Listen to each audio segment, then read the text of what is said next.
అందరికీ ఆరోగ్యం అంటేనే అందరికీ బెస్ట్ కావాలని కోరుకోవడం. మరి యోగా ఎలా చేయాలో కూడా ద బెస్ట్ అండ్ పర్ఫెక్ట్ మనిషే చూపించాలి. అలాంటి ఒక పర్ఫెక్ట్ డాక్టర్ యోగాని తన జీవితంలో ఒక భాగంగా చేసుకుని ఎంతో సాధించింది.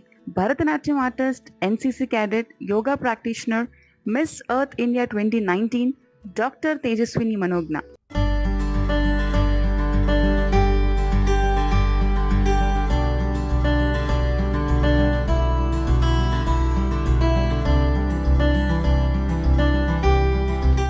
డాక్టర్ గారు, అయ్యా ఒత్తిడి అనేది మా లైఫ్ స్టైల్లో ఒక కాంపోనెంట్ అయిపోయింది. అవును. స్ట్రెస్తో ఎలా బతికేస్తున్నాం అంటే అది పక్కనే ఒక స్లో పాయిజన్లా మమ్మల్ని అందరినీ లోపల నుంచి తినేస్తుందని కూడా మాకు తెలియట్లేదు. మరి ఇది స్ట్రెస్ని మేనేజ్ చేయాలంటే ఏదన్నా ఆసనం చెప్తారా మా కోసం?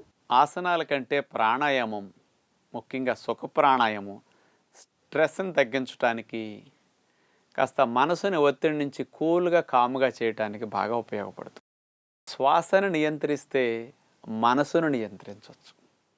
అందుకని గుర్రాన్ని కళ్ళాలతో కంట్రోల్ చేస్తుంటాం కదా, మరి మనసుని బంధించాలి, నియంత్రించాలి అంటే కళ్ళాళ్ళు లాంటిది శ్వాస. అందుచేత ఈ సత్యాన్ని తెలుసుకున్న వారు ఋషులు అనేక రకాల లాభాలు కలిగించే ప్రాణాయామాలతో పాటు సుఖ ప్రాణాయామం కూడా ఒకటి నేర్పారనమాట. అంటే కూర్చుని సుఖంగా తేలిగ్గా చేయగలిగే ప్రాణాయామం కాబట్టి దాని పేరే సుఖ ప్రాణాయామం. మనసు ఒత్తిడిగా ఉండి కాస్త అలజడగా ఉండి ఇలా ఎప్పుడైనా సరే కొంచెం ఆలోచనలు ఎక్కువ వచ్చి చిరాకుగా ఉన్నప్పుడు, పొట్టలో ఆహారం ఉన్నా పొట్ట ఖాళీగా ఉన్నా ఈ సమయం ఆ సమయం అనుకోకుండా ఎక్కడైనా సరే కాస్త నడుము లైన్గా పెట్టి ఆనించుకునే కూర్చోవచ్చు.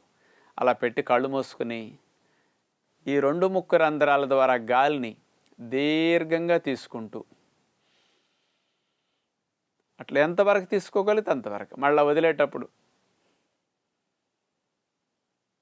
ఒక 6 నిమిషం సేపు అట్లా వదులుతూ ఉండండి.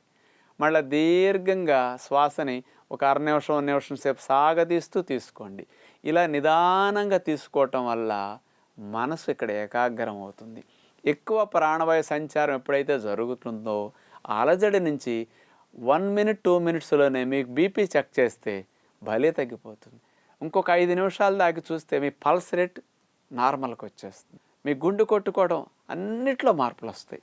అంటే బాడీ అంతా కూడా ఎలా మారుతుంది, మైండ్ని బట్టి బాడీలో కూడా మార్పులు ఎట్లా వస్తాయంటే, గాలి లేకపోతే నీళ్ల పైన అలలు ఉండకుండా నిశ్చలంగా నది ఎట్లా ఉంటుందో మన మానసిక స్థితిని అలలున్న నది నుంచి అలలు లేని నదిలాగా అలా తీసుకొచ్చేస్తుంది అనమాట.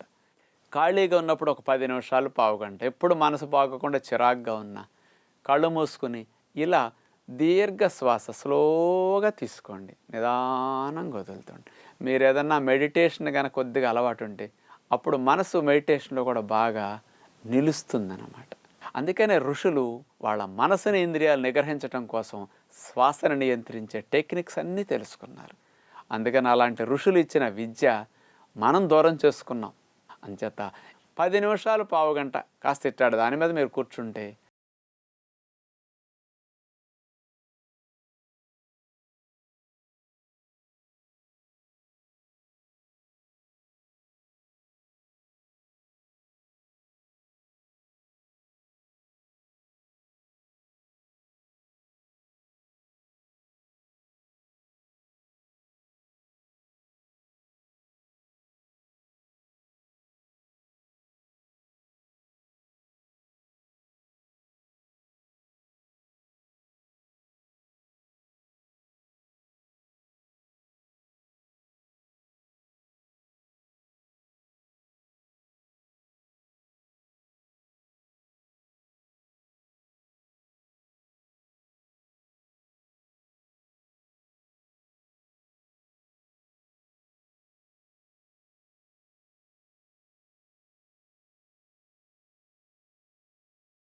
చాలా విలువైన విశేషాలు చెప్పారండి. ధన్యవాదాలు. ధన్యవాదాలమ్మా.